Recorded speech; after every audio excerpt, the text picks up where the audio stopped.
22वां अध्याय देवहूति के साथ कर्दम प्रजापति का विवाह। मैत्रेय जी कहते हैं, विदुर जी, इस प्रकार जब कर्दम जी ने मनु जी के संपूर्ण गुणों और कर्मों की श्रेष्ठता का वर्णन किया तो उन्होंने उन निवृत्ति परायण मुनि से कुछ सकुचा कर कहा। मनु जी ने कहा, मुने, वेद मूर्ति भगवान ब्रह्मा ने अपने वेदमय विग्रह की रक्षा के लिए तप, विद्या और योग से संपन्न तथा विषयों में अनासक्त आप ब्राह्मणों को अपने मुख से प्रकट किया है, और फिर उन सहस्त्र चरणों वाले विराट पुरुष ने आप लोगों की रक्षा के लिए ही अपनी सहस्त्र भुजाओं से हम क्षत्रियों को उत्पन्न किया है। इस प्रकार ब्राह्मण उनके हृदय और क्षत्रिय शरीर कहलाते हैं। अतः एक ही शरीर से संबंध होने के कारण अपनी अपनी और एक दूसरे की रक्षा करने वाले उन ब्राह्मण और क्षत्रियों की वास्तव में श्री हरि ही रक्षा करते हैं, जो समस्त कार्य कारण रूप होकर भी वास्तव में निर्विकार हैं। आपके दर्शन मात्र से ही मेरे सारे संदेह दूर हो गए, क्योंकि आपने मेरी प्रशंसा के मिस से स्वयं ही प्रजापालन की इच्छा वाले राजा के धर्मों का बड़े प्रेम से निरूपण किया है। आपका दर्शन अजितेंद्रिय पुरुषों को बहुत दुर्लभ है। मेरा बड़ा भाग्य है जो मुझे आपका दर्शन हुआ और मैं आपके चरणों की मंगलमयी रज अपने सिर पर चढ़ा सका। मेरे भाग्योदय से ही आपने मुझे राजधर्मों की शिक्षा देकर मुझ पर महान अनुग्रह किया है, और मैंने भी शुभ प्रारब्ध का उदय होने से ही आपकी पवित्र वाणी कान खोलकर सुनी है। मुने, इस कन्या के स्नेहवश मेरा चित्त बहुत चिंताग्रस्त हो रहा है, अतः मुझ दीन की यह प्रार्थना आप कृपा पूर्वक सुने। यह मेरी कन्या, जो प्रियव्रत और उत्तानपाद की बहन है, अवस्था, शील और गुण आदि में अपने योग्य पति को पाने की इच्छा रखती है। जब से इसने नारद जी के मुख से आपके शील, विद्या, रूप, आयु और गुणों का वर्णन सुना है, तभी से यह आपको अपना पति बनाने का निश्चय कर चुकी है। द्विजवर, मैं बड़ी श्रद्धा से आपको यह कन्या समर्पित करता हूं। आप इसे स्वीकार कीजिए। यह गृहस्थोचित कार्यों के लिए सब प्रकार आपके योग्य है। जो भोग स्वतः प्राप्त हो जाए उसकी अवहेलना करना विरक्त पुरुषों को भी उचित नहीं है। फिर विषयासक्त की तो बात ही क्या है। जो पुरुष स्वयं प्राप्त हुए भोग का निरादर कर फिर किसी कृपण के आगे हाथ पसारता है, उसका बहुत फैला हुआ यश भी नष्ट हो जाता है और दूसरों के तिरस्कार से मान भंग भी होता है। विद्वन, मैंने सुना है आप विवाह करने के लिए उद्यत हैं। आपका ब्रह्मचर्य एक सीमा तक है। आप नैष्ठिक ब्रह्मचारी तो हैं नहीं, इसलिए अब आप इस कन्या को स्वीकार कीजिए। मैं इसे आपको अर्पित करता हूं।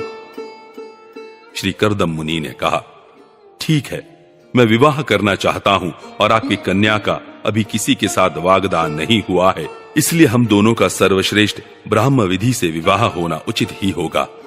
राजन, वेदोक्त विवाह विधि में प्रसिद्ध जो गृभाणमी ते इत्यादि मंत्रों में बताया हुआ काम है, वह आपकी इस कन्या के साथ हमारा संबंध होने से सफल होगा। भला जो अपनी अंग कांति से आभूषण आदि की शोभा को भी तिरस्कृत कर रही है, आपकी उस कन्या का कौन आदर न करेगा। एक बार यह अपने महल की छत पर गेंद खेल रही थी। गेंद के पीछे इधर उधर दौड़ने के कारण इसके नेत्र चंचल हो रहे थे तथा पैरों के पायजेब मधुर झनकार करते जाते थे। उस समय इसे देखकर विश्वावसु गंधर्व मोहवश अचेत होकर अपने विमान से गिर पड़ा था। वही इस समय यहां स्वयं आकर प्रार्थना कर रही है। ऐसी अवस्था में कौन समझदार पुरुष इसे स्वीकार न करेगा। यह तो साक्षात आप महाराज श्री स्वयंभव मनु की दुलारी कन्या और उत्तानपाद की प्यारी बहन है, तथा यह रमणियों में रत्न के समान है।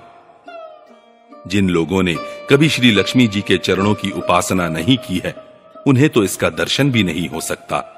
अतः मैं आपकी इस साध्वी कन्या को अवश्य स्वीकार करूंगा, किंतु एक शर्त के साथ।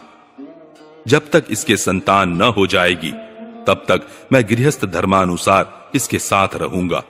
उसके बाद भगवान के बताए हुए संन्यास प्रधान हिंसा रहित क्षम दमादि धर्मों को ही अधिक महत्व दूंगा, जिनसे इस विचित्र जगत की उत्पत्ति हुई है, जिनमें यह लीन हो जाता है और जिनके आश्रय से यह स्थित है।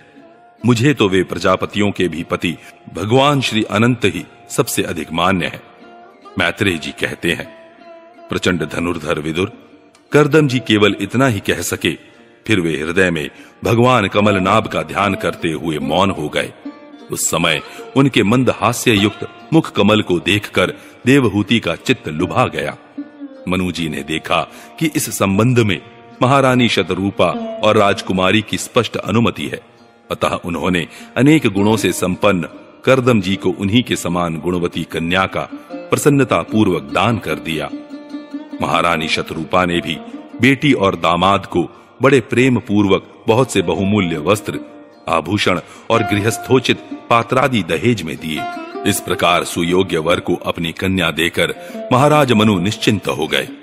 चलती बार उसका वियोग न सह सकने के कारण उन्होंने उत्कंठावश विह्वल चित्त होकर उसे अपनी छाती से चिपटा लिया और बेटी बेटी कहकर रोने लगे। उनकी आंखों से आंसुओं की झड़ी लग गई और उनसे उन्होंने देवहूति के सिर के सारे बाल भिगो दिए। फिर वे मुनिवर कर्दम से पूछकर उनकी आज्ञा ले रानी के सहित रथ पर सवार हुए और अपनी सेवकों सहित ऋषिकुल सेवित सरस्वती नदी के दोनों तीरों पर मुनियों के आश्रमों की शोभा देखते हुए अपनी राजधानी में चले आए। जब ब्रह्मावर्त की प्रजा को यह समाचार मिला कि उसके स्वामी आ रहे हैं, तब वह अत्यंत आनंदित होकर स्तुति, गीत एवं बाजे गाजे के साथ अगवानी करने के लिए ब्रह्मावर्त की राजधानी से बाहर आई। सब प्रकार की संपदाओं से युक्त बरहिष्मती नगरी मनुजी की राजधानी थी, जहां पृथ्वी को रसातल से ले आने के पश्चात शरीर कपाते समय श्री वराह भगवान के रोम झड़कर गिरे थे। वे रोम ही निरंतर हरे भरे रहने वाले कुश और कास हुए, जिनके द्वारा मुनियों ने यज्ञ में विघ्न डालने वाले दैत्यों का तिरस्कार कर भगवान यज्ञ पुरुष की यज्ञों द्वारा आराधना की है। महाराज मनु ने भी श्री वाराह भगवान से भूमि रूप निवास स्थान प्राप्त होने पर इसी स्थान में कुश और कास की बरही बिछाकर श्री यज्ञ भगवान की पूजा की थी। जिस बरहिष्मती पुरी में मनुजी निवास करते थे, उसमें पहुंचकर उन्होंने अपने त्रिताप नाशक भवन में प्रवेश किया। वहां अपनी भार्या और संतति के सहित वे धर्म, अर्थ और मोक्ष के अनुकूल भोगों को भोगने लगे। प्रातः काल होने पर गंधर्वगण अपनी स्त्रियों के सहित उनका गुणगान करते थे, किंतु मनुजी उसमें आसक्त न होकर प्रेम पूर्ण हृदय से श्री हरि की कथाएं ही सुना करते थे। वे इच्छानुसार भोगों का निर्माण करने में कुशल थे, किंतु मननशील और भगवत परायण होने के कारण भोग उन्हें किंचित भी विचलित नहीं कर पाते थे। भगवान विष्णु की कथाओं का श्रवण, ध्यान, रचना और निरूपण करते रहने के कारण उनके मनवंतर को व्यतीत करने वाले क्षण कभी व्यर्थ नहीं जाते थे। इस प्रकार अपनी जागृत आदि तीनों अवस्थाओं अथवा तीनों गुणों को अभिभूत करके उन्होंने भगवान वासुदेव के कथा प्रसंग में अपने मनवंतर के 71 चतुर्युग पूरे कर दिए। व्यासनंदन विदुर जी, जो पुरुष श्री हरि के आश्रित रहता है, उसे शारीरिक, मानसिक, दैविक, मानुषिक अथवा भौतिक दुख किस प्रकार कष्ट पहुंचा सकते हैं। मनु जी निरंतर समस्त प्राणियों के हित में लगे रहते थे। मुनियों के पूछने पर उन्होंने मनुष्यों के तथा समस्त वर्ण और आश्रमों के अनेक प्रकार के मंगलमय धर्मों का भी वर्णन किया। जगत के सर्वप्रथम सम्राट महाराज मनु वास्तव में कीर्तन के योग्य थे। यह मैंने उनके अद्भुत चरित्र का वर्णन किया। अब उनकी कन्या देवहूति का प्रभाव सुनो।